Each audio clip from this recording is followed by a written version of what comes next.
Hello and welcome to DCP SideQuest, episode number 65.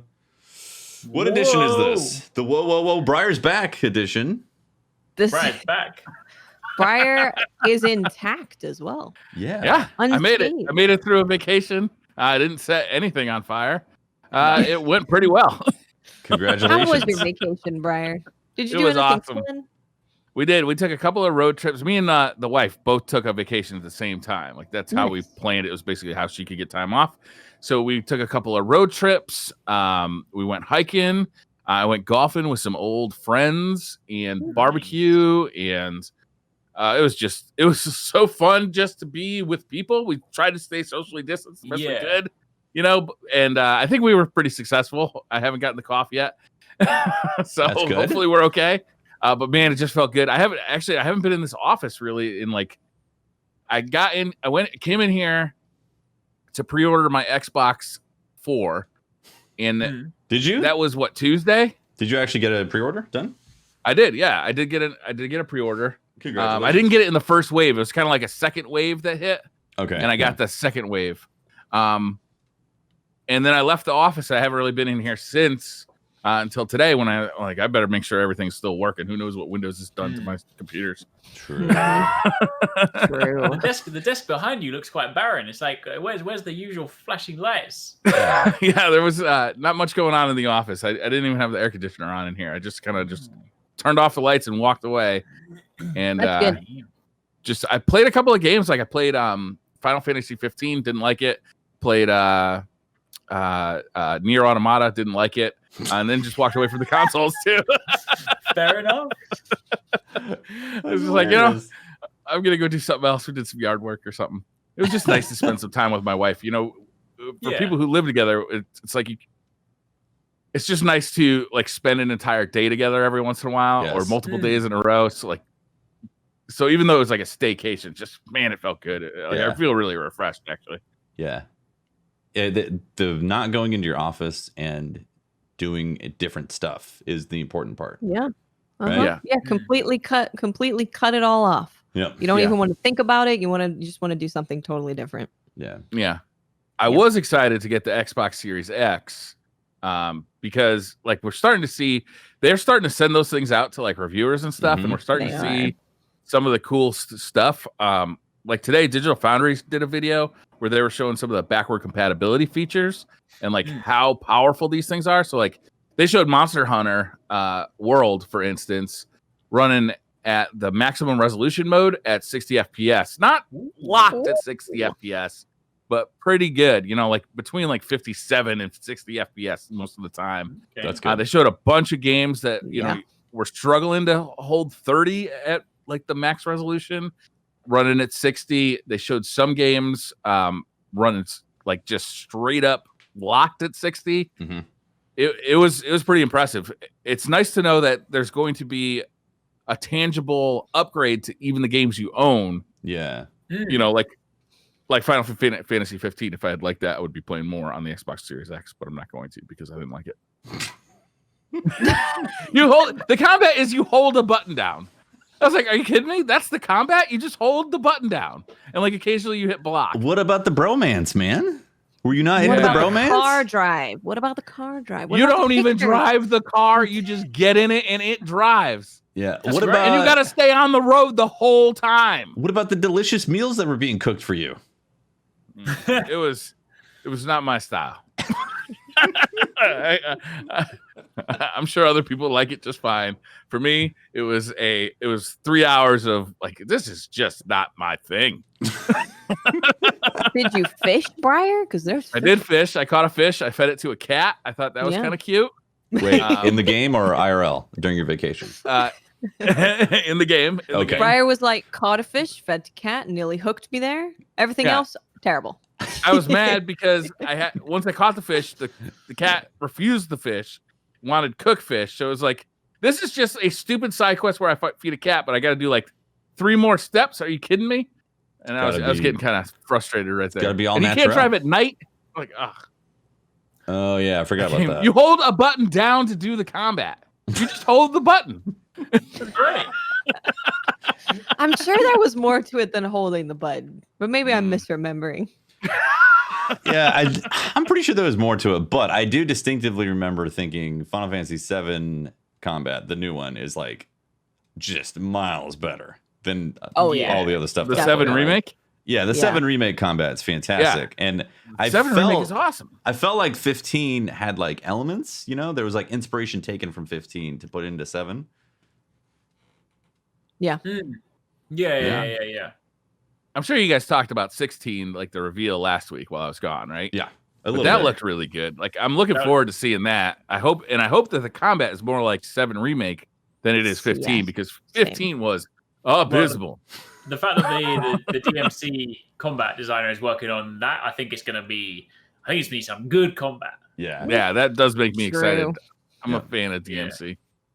Yeah, quick recap. So last week, the whole Bethesda thing went down. ZeniMax, Briar, give us your 2-minute synopsis of how you feel about Xbox consuming all platforms, all publishers now, hoovering it all. I'm a little concerned about it, honestly. Like, that is a huge company. ZeniMax owns Bethesda, which is a big publisher themselves. id, which is, it's a notable publisher for sure, a notable game maker, right? They own exactly.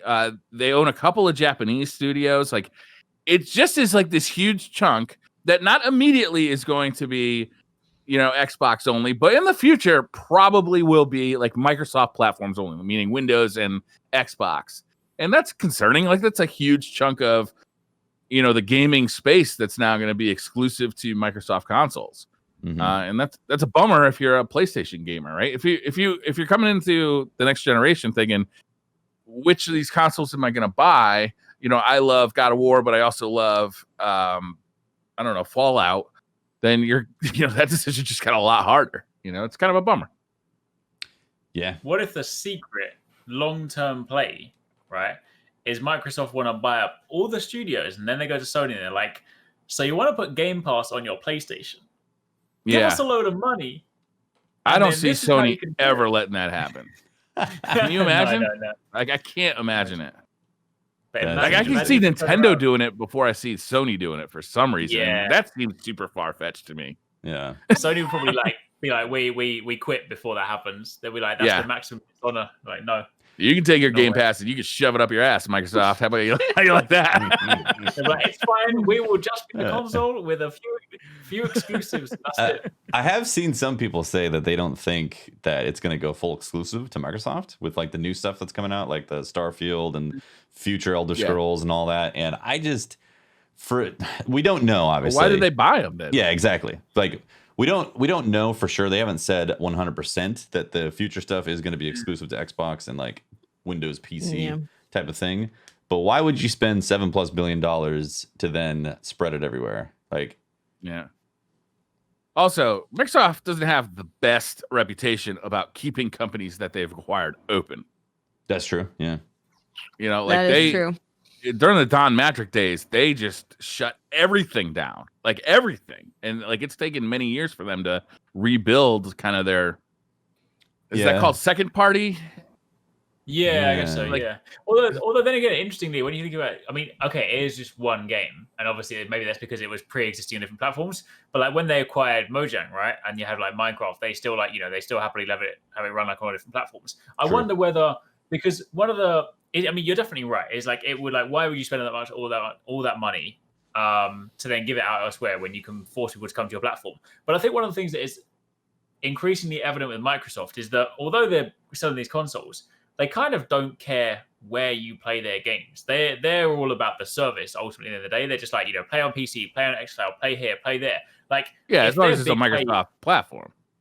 Yeah, I mean, I mean, definitely. But I do wonder whether, like, their big play is basically just to be like the name where everything almost kind of goes through them. Like, they could even get to the point where they're like, all right, you know what, you want Starfield on PlayStation? That's fine, you can have it, but we're going to take like a chunky cut of all your sales. Because we are basically like the foundation of all games. Like, maybe that's what they're playing. Maybe they just want to be like, that's what scares me right there. Right? It's like, I don't want to get into a situation in gaming that like we're at with like the internet where Google and Amazon control everything. Mm-hmm. And if you want to do anything, you got to go through that. Like it's I like there to be companies out there that aren't connected to like the major corporations, you know, like, and like Bethesda wasn't always doing great by the gamer. That's for damn sure. Don't get me wrong. Like, I'm not a fan of, you know, some of the moves they've made in the past, in the recent past, but it's just scary to see like these corporations just get bigger and bigger and bigger, and like there's no room outside of those corporations to be like independent anymore. Well, there's still a lot of independent studios.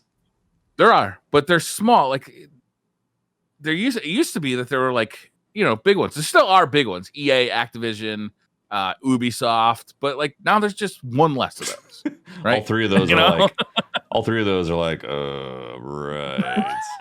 You know, maybe they do. A lot of rumors have been like Sega is going to get bought by Microsoft, and I'm like, I saw that. Yeah, I saw that conspiracy theory. That's really they released a blue controller. So everybody's like, Sega. Yeah, true. And then Sega put out a photo the other day with like a load of green drinks, and they were like, Xbox, you know? Green Xbox. Yeah, could be happening. Blue Sega. Yeah, it's fascinating discussion. But I mean, like, Sony has been doing a lot of this also, but not in that same way. But they've been acquiring or building exclusives for their studios, or I mean, the studios to build these exclusives and basically treat that business model like that, where if you want to play these games, you got to buy into this ecosystem or this platform. It's effective. It's very effective, right? It's basically made them the leaders because of how consistent they are. And I think it would be foolish to think that Microsoft doesn't realize that and want at least part of that. And so if they can grab some big titles, they're probably thinking, well, hey, we have some big titles now. Are you going to complain about no games? Because we got these now, or these franchises. Microsoft really just be like, hey, listen, we're struggling to make games ourselves, so we're just going to buy everybody, and then nobody can say anything. We're just going to buy all these beloved games that people adore, and then be like, oh, it's only on this platform now. Which we don't know. Again, like we don't know if that's going to be the case. They might actually. How long till we get a new Bethesda or id game? Because id just released Doom Eternal this year, so it's going to be a while for them. How long till we get a new Bethesda game? Like, well, so we have stuff coming out, but they're keeping on to that like PlayStation exclusivity deals, or the deal that they had with the ones that were in place, right? Yeah, exactly. So I don't know how long it will be until we have like a game that is created from this after this acquisition, right? A Bethesda game that is created after Xbox has acquired it, and there's no contract set up at all. So I don't know. It might be a while till we see something. Yeah. I am really excited for the Xbox. I mean, the thing looks super powerful. I did get the pre-order for it. I was watching some of the videos on it today, and goddamn, the thing looks ultra powerful. Like, I can't believe I'm gonna have that kind of power in a console. You know, like that thing is really looking good. Yeah. It's looking tasty. But you know what? The question is though, the real competitor got announced the other day. What about the Amazon Luna? So I saw this, but I don't know anything about it. What is this thing? Is this another Google Stadia? This is another Stadia. Amazon, like, hey, we're gonna come and play and join the cloud gaming system. I mean, their infrastructure seems to be better than like Google Stadia because they're not making you buy the games and have a subscription. I think like by getting a subscription, you get the games. Something so it makes sense. But I'm just smart. like, yeah, but I'm just like, we've been here. I mean, their controller also just looks like a direct ripoff of the Nintendo Switch Pro controller. But I'm just like, how many companies, especially like, I mean, powerful companies, obviously like Amazon's got like their infrastructure in place, so maybe they think they can kind of do it better. But so many companies have realized that like, there's more to cloud gaming than just like your side of it. Like all your users still can't use all this stuff, and it's just like, I feel like every year there just needs to be a new Stadia. We've had Stadia, we had OnLive, we had like another one, but Amazon Luna is their foray into the console market. That's pretty funny.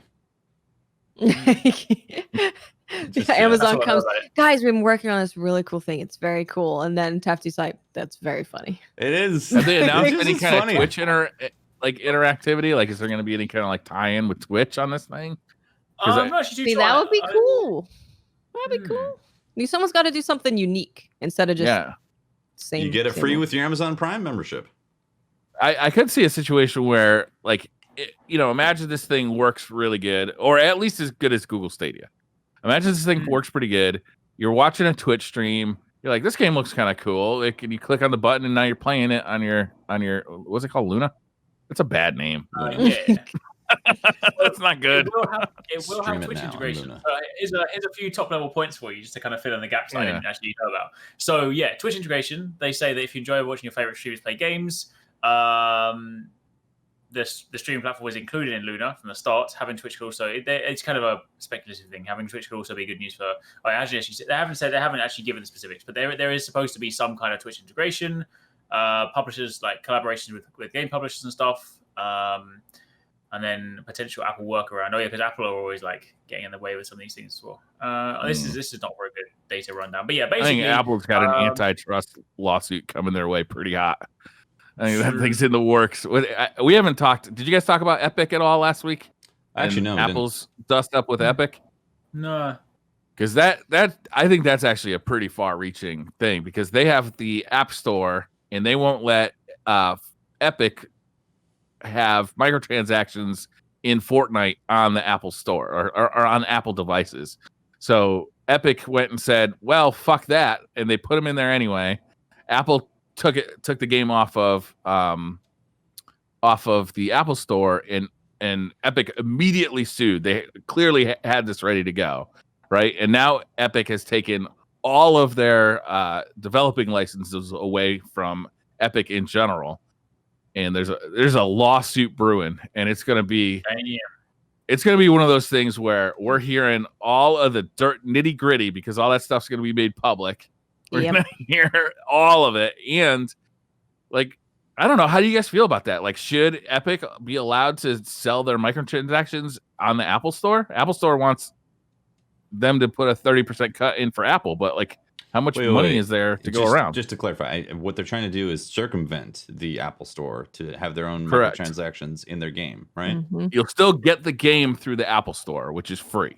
Right. But then you buy the microtransactions directly in the game. No cut goes toward Apple. There you go. That's the issue. So it's always been stated that any microtransactions they want going through the Apple Store. So yeah. Like, that's nothing new right there. But they make certain exceptions. Like, Amazon doesn't have to do that if you buy stuff on the Amazon app. Right. Yeah. So yeah, there's things. It basically it's due for like a microscope to say what exactly works in 2020 right now for this. And Epic was like, let's kickstart this bonfire. Yeah. It reminds me a lot when they accidentally put crossplay into Fortnite. Mm-hmm. And Sony's like, accidentally. Yeah, accidentally. You mean it does work just like that? No way. Yeah. There was an actual switch, a button that you flipped. It can't be done. Impossible. Yeah. I don't know. I don't know enough about the legal ins and outs to really speculate. I just know that like that policy has been Apple's policy for a long time. And yeah, you're right. Like the Amazon thing, there's gray area now, and again, it needs to be reevaluated. Yeah, I think what's actually interesting about this is not if Fortnite gets microtransactions on the Apple Store. Like, I don't really give a shit. Yeah, but there's like a ton of apps that. You know, they have to give up 30% of their profits to Apple when they're not making that much money, you know? Mm-hmm. And like, what's Apple really doing to get those profits? All they're doing is like hosting the file. Yeah. You know, you don't get any advertising, you don't get anything like that. Yeah. So it's not just games, but you know, it's this whole economy that's grown in the last 10 years. And you know, Apple and Google are taking these huge cuts out of it because there's no other place to go. Yep. Yeah. Yeah, exactly. Tell me about cartoon boobies. Watch. Yeah, I was gonna say cartoon anime waifus, right? Oh, what a glorious time it has been. So Genshin Impact is a Chinese developed game from a Chinese company. You can play it in 4 languages: Japanese, Korean, Chinese, and English. And it's an open world RPG. It's completely free. The catch is, I don't even know if you can really call it a catch, but the catch is it's free. Yes. Is that there has a gacha element to it. So the way that gacha works is you can spend real money to roll basically loot boxes. Think of it as loot boxes. You buy 10 loot boxes and you get stuff from it. However, saying that, they give you a ton of stuff for free. So they had this whole thing where there was a pre-registration period where people would go on the website that say, yeah, I'm going to be playing Genshin Impact. And because it was over 10 million people pre-registered, there's which I know, a lot of people pre-registered. They gave people free stuff because X amount of people pre-registered. So currently they give you 2 free ways to get the to spend the money on the loot boxes. 2 free rolls of that. So essentially you're getting 20 free items from that. Depending on your RNG, it could be amazing, it could be average, it could be okay. So there's that. The way that the game works is it's just people see it and they say it looks like Breath of the Wild. It definitely visually can look like Breath of the Wild, but everything else is very, very, very different. Combat is extremely different. I would say combat, in my opinion, is more interesting than Breath of the Wild. Just what because is you the have combat like? I mean, Take that back. so there's a whole elemental system. So you have like electricity, What about the water, frozen, fire, earth, and they interact with each other. So say if something is frozen, you can set it on fire and it will melt it, and that's a whole interaction that's together. If something is in water, you can use electric and it will then chain electricity through all of the enemies. That's cool. So there's a whole elemental system. And then you also have 4 characters that you can pick to have in your party at any given time. So obviously you might want to have like electro and water and fire, and you might want to mix your elements. So you have the characters and you can switch between them whenever the hell you want to. And they all have like a basic attack, a charged attack, like a special attack, and then a super. So all of them have those different abilities. And there's healers, there's DPS, there's... When you switch between them, they just like pop in and out of existence, right? They pop in and out. Yep. Yeah, it was kind of funny. I was trying to figure out what was going on when I was watching you play it last night. I'm like, oh, it's just like boop. Yeah, you just throw down an ability from one character, switch to another character, throw that ability down. And the really cool thing is like if you have like you put a character that puts a shield down, if you switch characters, that shield will remain on the character you switch to. So there's really cool things that you can do where there's one character, for example, that will create a shield based on the element that a character uses. So you can do the shield, switch to a fire character, get a fire shield, and then if you're fighting fire enemies, you take like no damage. So how there's many characters really do you cool have kind of in rotation at once? 4. And there's currently 24 characters that you can play with. Do you level each one up? Yes. Cool. So yep, there's a yes. When you get a character, because the gacha is the characters you get, right? You can unlock them through gameplay. There's last night I played for about 5 hours and I ended up with, for free, I ended up with like 7 characters, I think. But does it when you kind of like, because when if I think about kind of normal gacha games, because I haven't played this much of it, is there like a 5-star version of a character and like a 3-star version of a character? Or can you level up? Oh, there's not. Okay. If a character is a 5-star, they just are a 5-star. So 5-star is the best. Then you have 4-star, 3-star. But if a character, so if I get like Susie, yes. She's not necessarily the last Susie I'm gonna get. Like I can get other Susies. It's almost like a gun that might have different stats to it. No. So there's the character that drops, it's going to be the same star. So if there's a 5-star Susie's a 5-star. She only comes as 5-star. You do not get a 4-star Susie. So if you get her, you know that you have the 5-star. If you get like say you get another Susie, she'll be the exact same Susie, but then you can use her to level up your Susie. So like one Susie eats the other one to level up. Yes. Yeah. Exactly. This game does sound like you'd like it. 5-star Susie. Yeah. So there's characters that you can get just through the gacha, but then there are a lot that you get through gameplay. So right now there's a character that you can do a dungeon, and if you do that dungeon, you get to unlock her. So they kind of rotate these special events where it's like you can do a dungeon and get this character. It lasts for a week, and then they'll rotate it and add something. The dungeon lasts for a week, or the character? The character. Oh, the rewards from that dungeon. Okay, gotcha. Is there loot per character that you adjust as well, or is it only leveling system? Oh, for the character? Yeah. So each of them will have a weapon. There's like a great sword weapon, a normal sword, a book, which is like a spellcaster. So there's different weapons. Each character is tied to that specific weapon. But they all play very differently. And the way that you're going to be leveling up your character and customizing them is there's things called artifacts. And artifacts will have like basic attack, defense, HP, and then they'll also have set bonuses attached to them. So if you get the set bonus for an artifact, maybe it gives you plus 1,000 HP. So there's artifacts that you can really create builds, because there's characters. Say there's this character that I got recently who is adorable and I love her very much. But she heals your party, and she heals based on her attack rating. So you just want to pump as much attack into her as possible. So all of the artifacts you're going to want to have plus attack for her. How do they make money? Like that. Through you wanting to get more waifus more faster. Okay, so how do I do that? Like, how's that like work? You can choose to swipe your credit card, and then you get currency, and then you can just spend it on you just buy more characters. So you can earn them in game, or you can buy them. You can buy them through the gacha stuff. Yeah. Okay.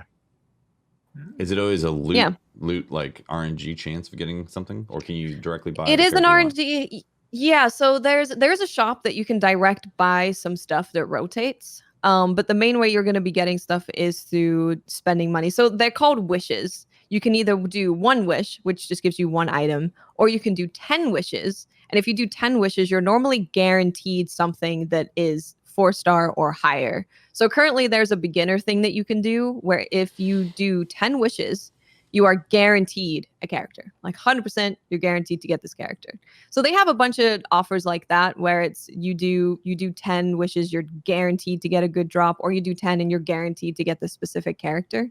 So there are ways that you can kind of just wait to spend your money if you want to. If you want to spend money, but you want to be a little bit more frugal and optimal about it, you can wait for the thing where you're like, "Oh, that's got the character I want." If I do 10, I'm guaranteed to get it. Is this going to be a live service game, or is it like a story like that you play through and you put down?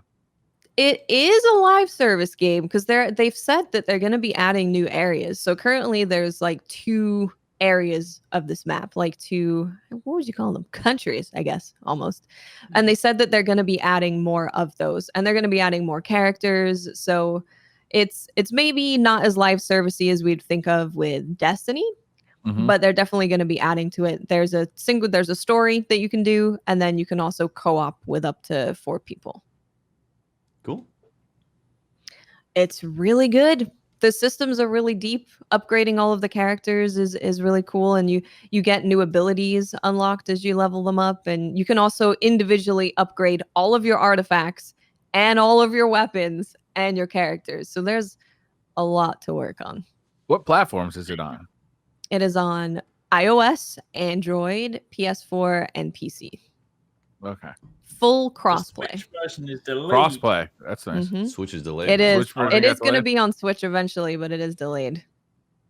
No Xbox. That's weird. No Xbox at all. No. It's all right. Microsoft will buy them soon.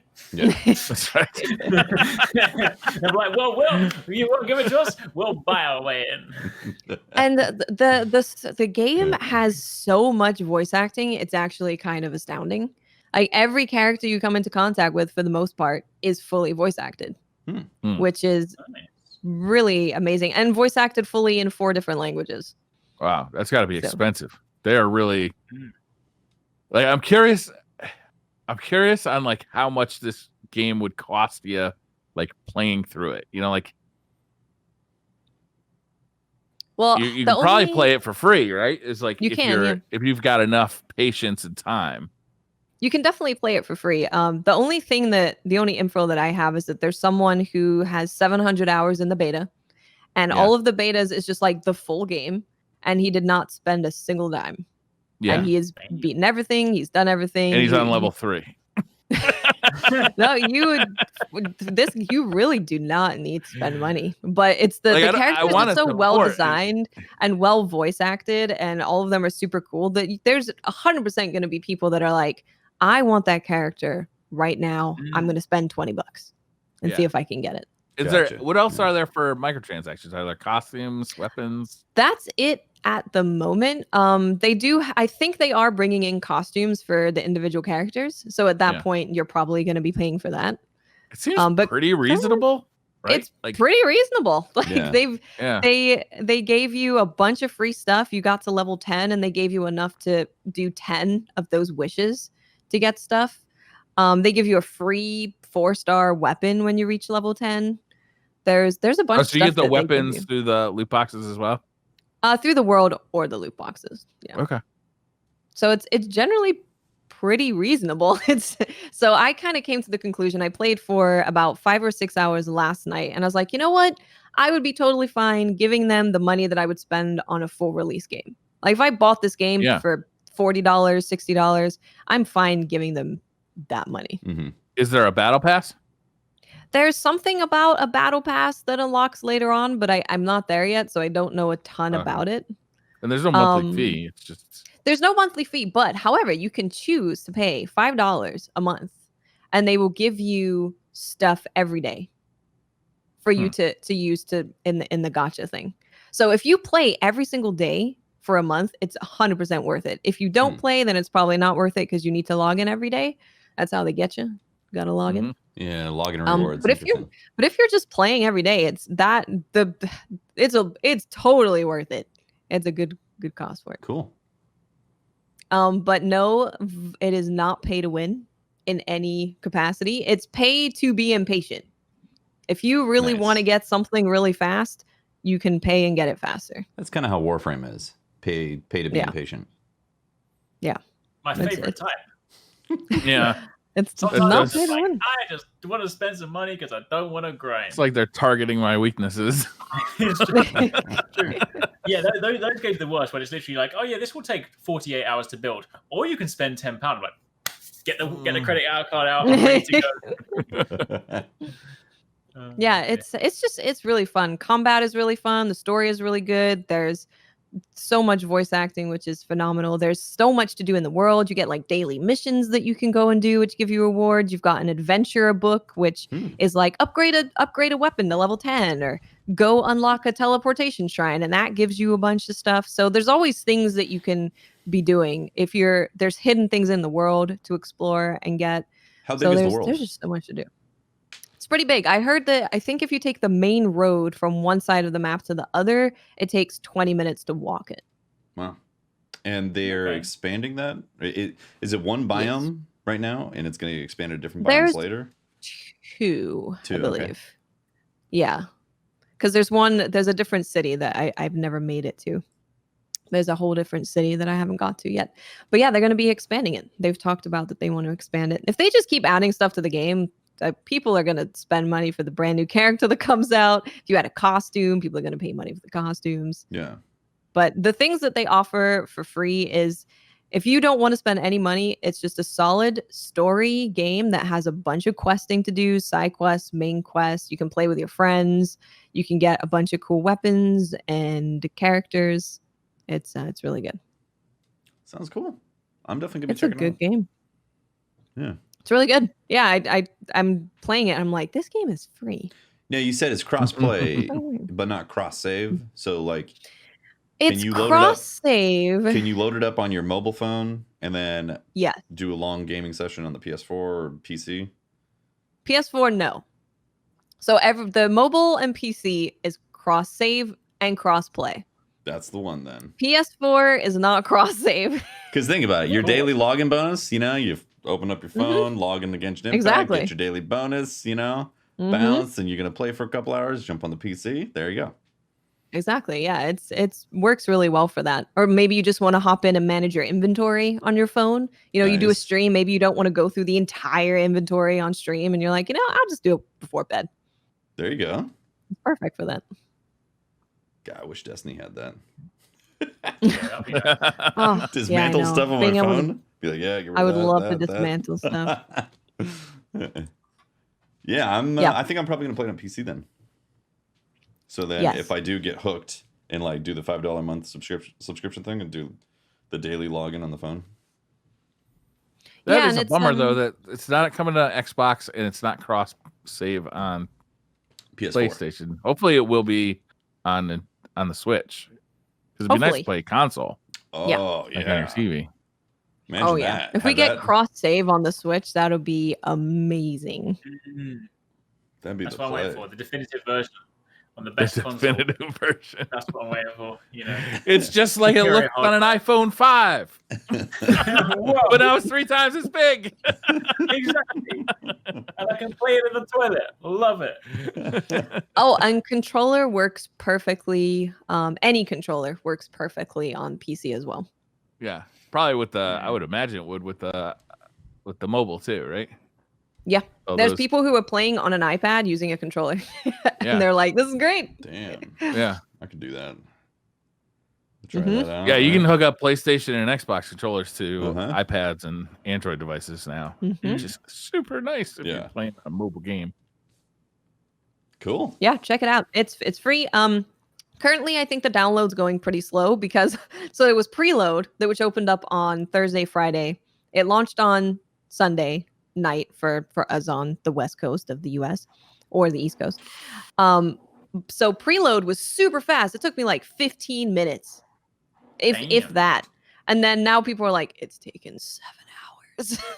Because I think what happened is people heard about the game all at the same time. They're like, wait, everyone's talking about this game. What is it? Wait, it's free? I'm going to go download it. So the download servers are just getting absolutely destroyed. Crap. But the game server is perfect. Really? Not a single hiccup, nothing bad at all. It's been perfect. That's amazing because like normally these kind of games when like there's that much excitement, like day one is just a nightmare. That's the word I'm looking for. Yeah, it's like a limited release. They're just limited in by downloads. Right. Is it on Steam or is it on its own client on PC? It has its own client. Okay. Yeah. You just have to download it from the Genshin Impact website. Which is Chinese. No. It's not a Chinese developer? I thought you said it's a Chinese developer. Yeah. I thought you meant is the website in Chinese? Yes, it's only in Chinese. You have to navigate through Chinese. That is the first boss. In Mandarin. Translate.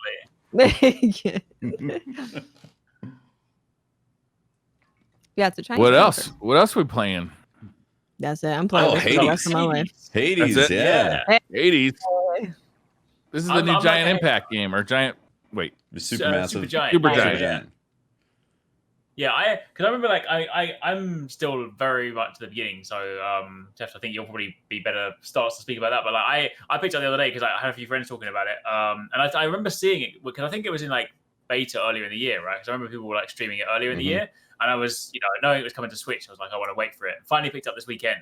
I've only done a few like half runs so far, so I'm pretty new to it. But already, just the gameplay loop has got me the same way that Dead Cells is. It's literally like for anyone that hasn't played it, very similar, formula in that you kind of you're the second you die, it's just like I'm straight back in. So yeah, I've been really enjoying it. Yeah, it's done in such a brilliant way because you're the son of Hades, Zagreus. I guess I don't know how much of that mythology is actually real mythology, but the premise is you're in hell or the underworld, and you're trying to get out of it. And so it sets up this gameplay loop that every time you die, you're being brought back to the underworld, and your father Hades is like, would you quit being a twerp? Like you got work to do down here. These souls need to be, cataloged, filed, shuffled, all these things. And so it creates a lot of accounting in hell, apparently. Yeah, he's always like writing documents and like doing paperwork and stuff when you see him down there. It's really brilliant. Like they set it up in a way where the story really makes sense for a roguelite game. And you get to see all the you get enhancements from all these gods, like God Ares and Athena, and like all this mythology is baked into there, and they all have these abilities that enhance whatever weapon you're using at the time, or whatever perks, or like your dash, your special, your the shot. I forget what it's called. There's like you got your regular attack, your special attack. Yeah, what was it? Cast ability, right? Cast, that's what it is. I don't know why I can't keep forgetting that. The castability, and like it just keeps on growing and getting more complex in such a way that is extremely satisfying. And Dead Cells is a 2D platformer and done really well. And one of the things that Dead Cells does well is the combat. The combat feels very satisfying in that. Same exact thing with Hades, only it's a isometric, I guess it's called isometric top down. Yeah, isometric top down type of setup, and the combat is just as satisfying as Dead Cells. Like it is extremely fluid. Like clicking to perform actions like Diablo, or is it more like a dual stick shooter? How's it work? It's more like Dead Cells. Or like Dead Cells, but like you hit. There's like these combos. How do you move in 3 dimensions? Like with the left stick. So do you just aim in the direction that you're pointing? Yeah, like that you're moving. Yeah, it's not like a dual stick. There's a bit of an intelligence system. Like if you're actually shooting, like if you have a bow and you're shooting, it kind of understands where you're pointing. You know, so there's some intelligence right there. And when you're executing combos, it knows that you're kind of going to where the character is next to you and all that. So there's those elements baked into it. But yeah, it's done extremely well. The art, music, voice acting, and the concept behind it is all very satisfying. And I guess it was in early access for the better part of the year, and it just came out of early access about a week ago or so, like the 17th or 18th of September. And I highly recommend it. It is definitely worth it. It's a fantastic game. It looks, sounds, visual, everything. It's great. Really enjoy it. It looks very cool. Like it looks gorgeous, but it also looks like fast and action packed and. Yeah, and it just is a perfect game to pick up like right now as well because you know, I mean, again, I haven't done a complete run, but like if you do it, like it's you know, it can be like 20-30 minutes, but then even if you're doing like this just the short runs in the exact same way as like Dead Cells, because there's kind of that mix of, you know, obviously you lose the stuff that you earn that time, but there's some kind of like lingering progression. There are some things that, you know, things you can spend points in that do persist. So, you know, you never feel like you've been cheated. Like the second you're dead, you're like, all right, let me just sneak in one more run, and it's genuinely that same Dead Cells feeling, like just one more run, I can do it. Yeah, they've done it so well, and like the game keeps opening up more and more. Like the first time you meet a boss, you know, there's like this introduction and this exchange that happens, and then sometimes you'll see those bosses in like the common area and have a discussion about how they were kicking your ass or whatever, or like you kicked their ass.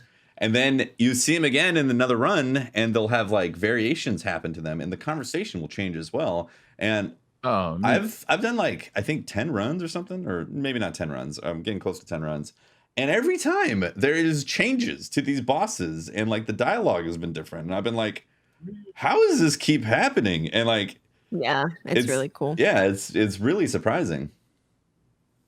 So yeah. I really like the art.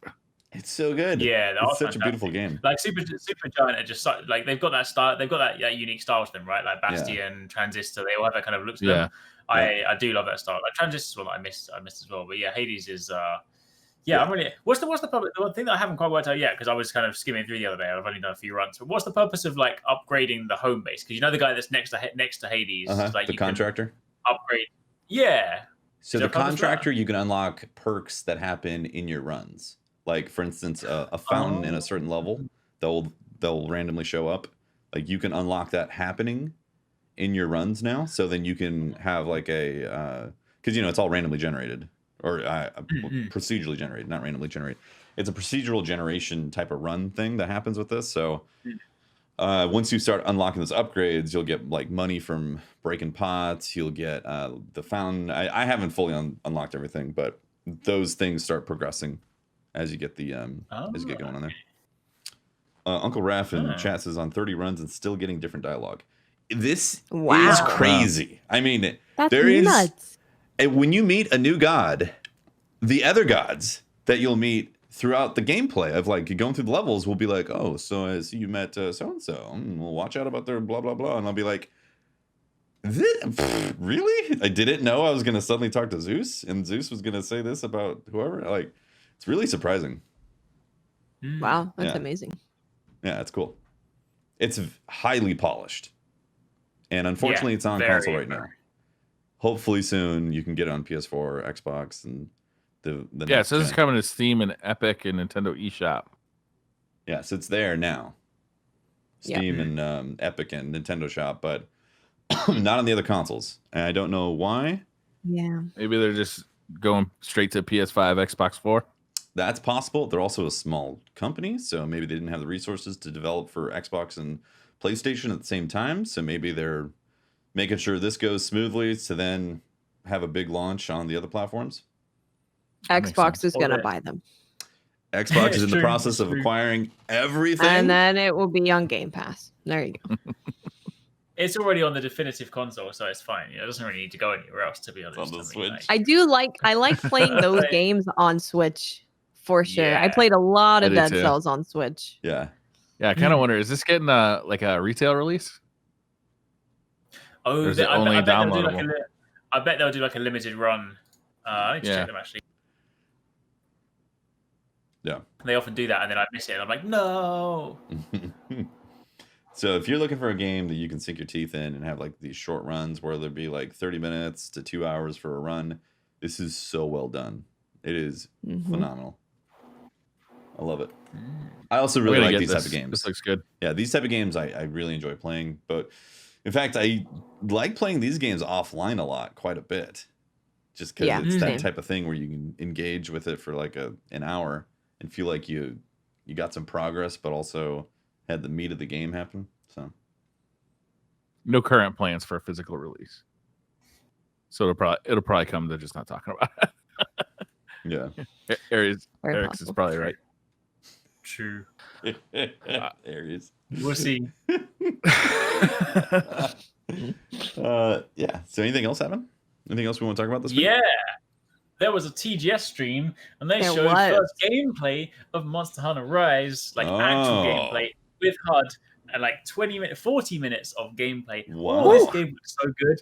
Whew. 40 minutes. Yeah, 2 demos back to back. Because obviously, like, we'd seen the trailers, which obviously all looks super hype. We've seen all the new stuff, like the wire bug, the monsters, the stuff. But to actually see it in motion, it genuinely looks like... I mean, they do this every time a new Monster Hunter game comes out. And obviously, I'm slightly biased because I'm a huge Monster Hunter fan. But the direction this is going, this could well be my favorite Monster Hunter game, like, ever. Because you see the combat stuff, and the combat looks like it's taken the base that is world, which I think is fantastic because the older Monster Hunter games, I've been playing Monster Hunter for years, but at the same time, I appreciate older Monster Hunter is hard to get into. Like you go, but like to if somebody discovers world, and I'm like, oh, go and play Generations. It's like, it's not a great experience if you just know world because it's clunky and it's old. Like it's still fantastic, but it's just a hard thing to sell.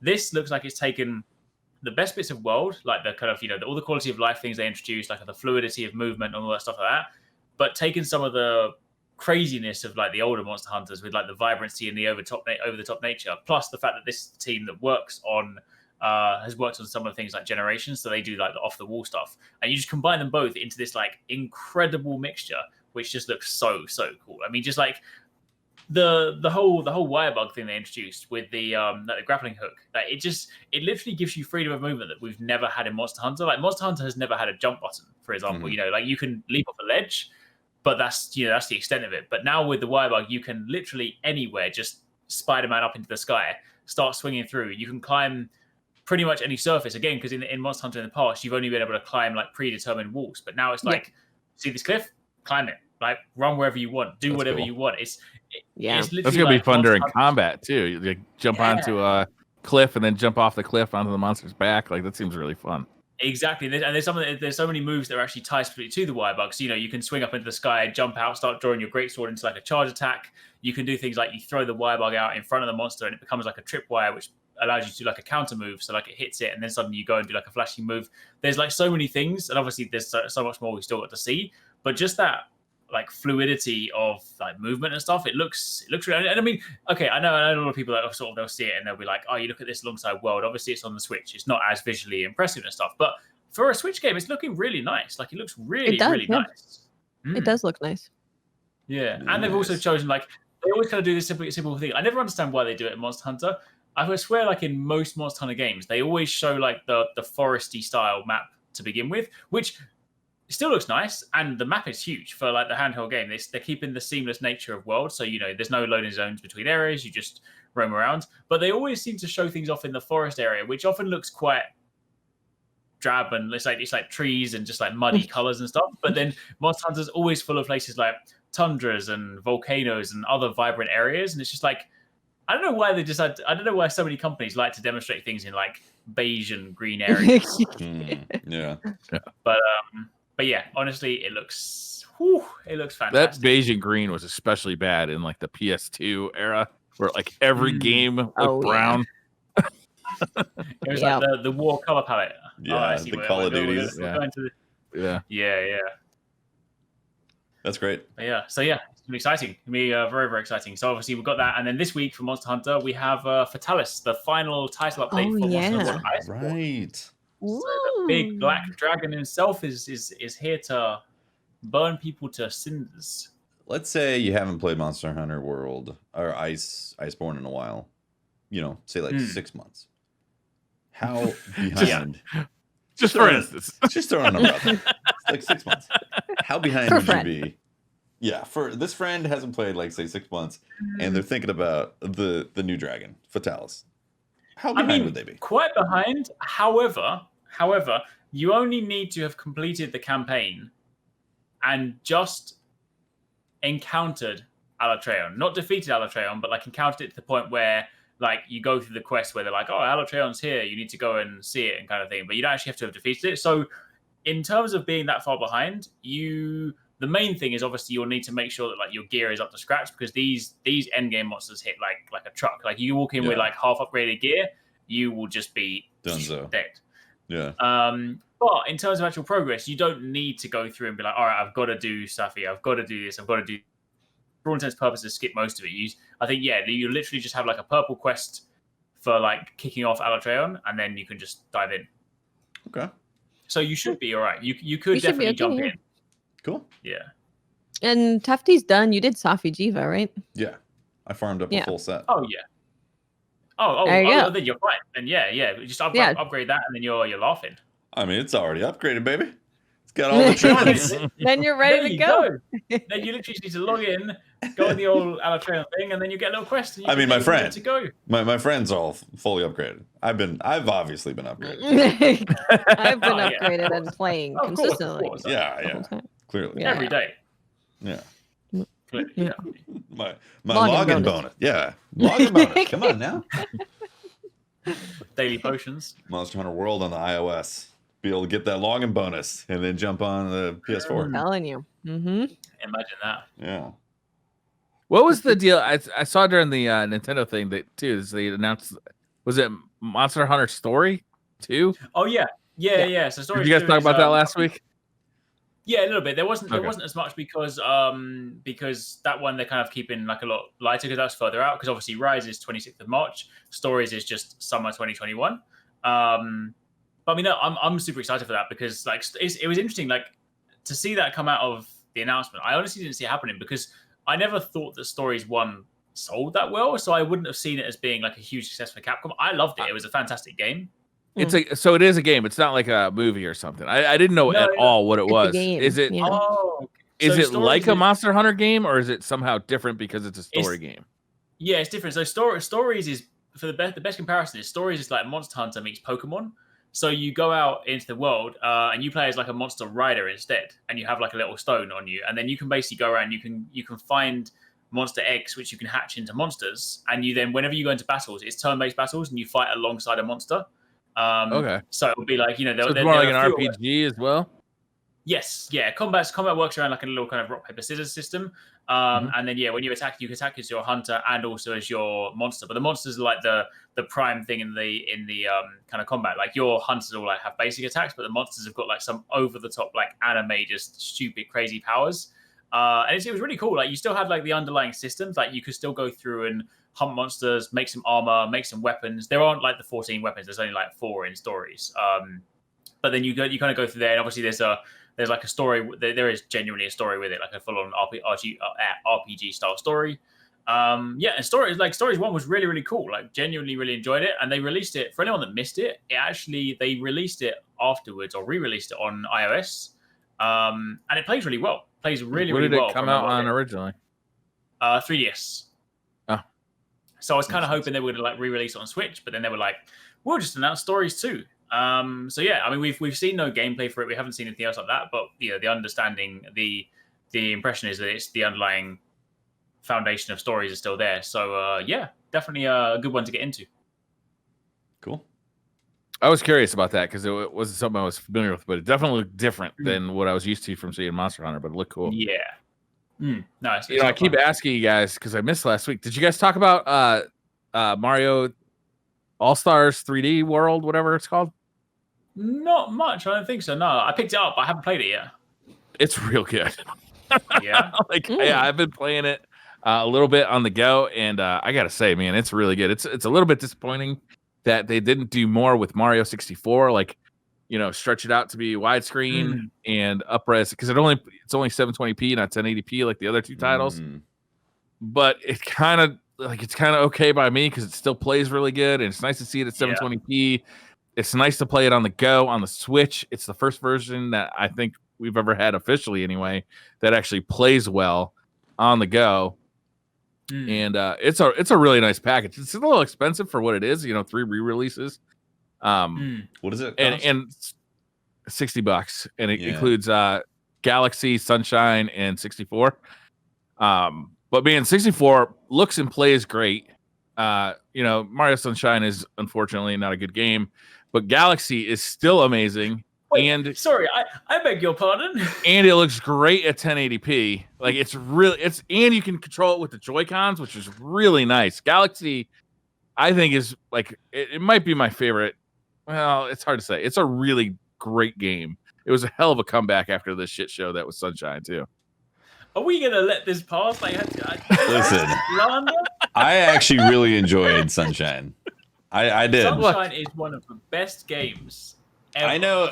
I know it gets hate, but like I enjoyed it. It was a fun Mario.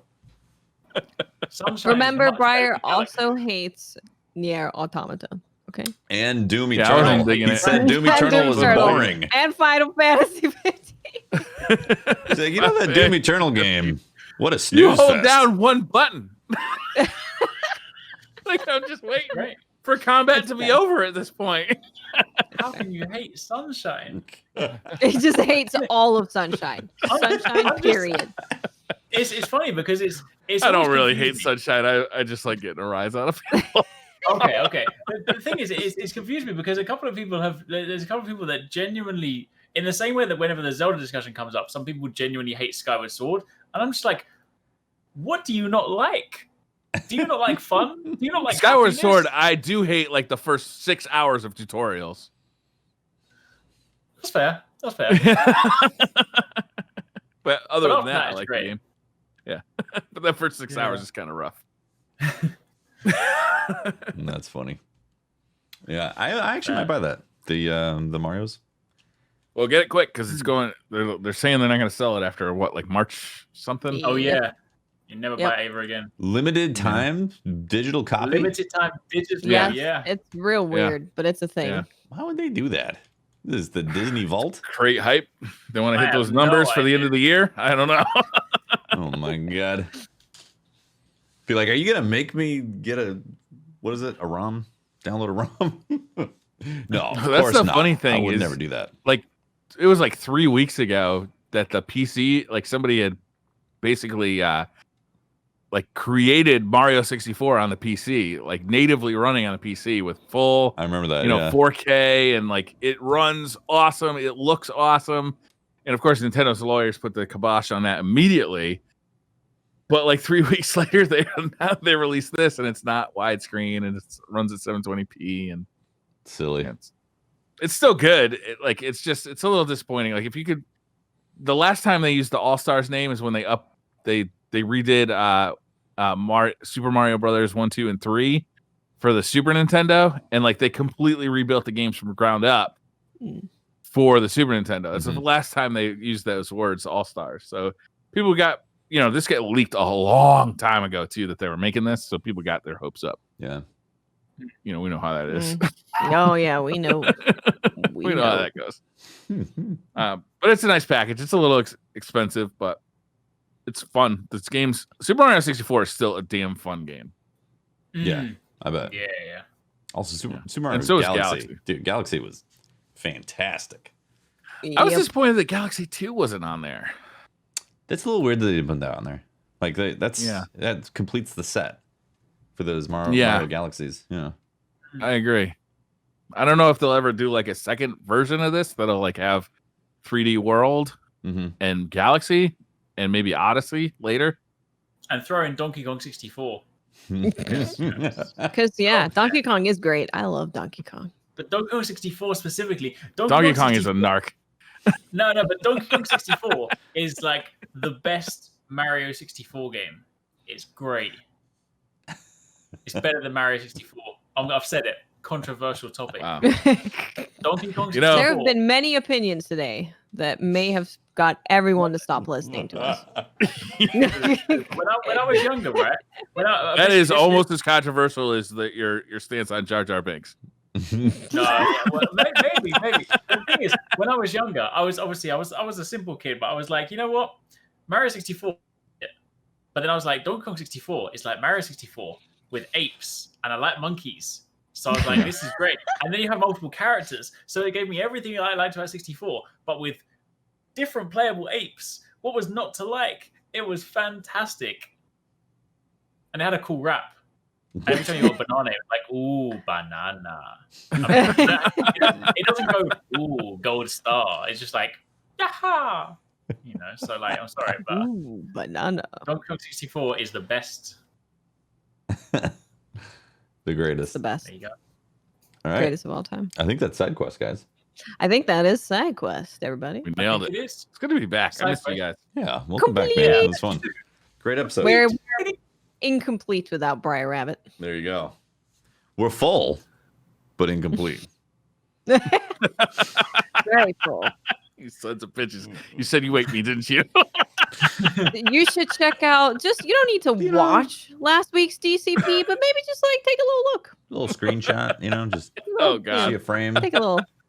It's like a picture of a turkey or something on a spit. You have to find out for yourself. Who knows?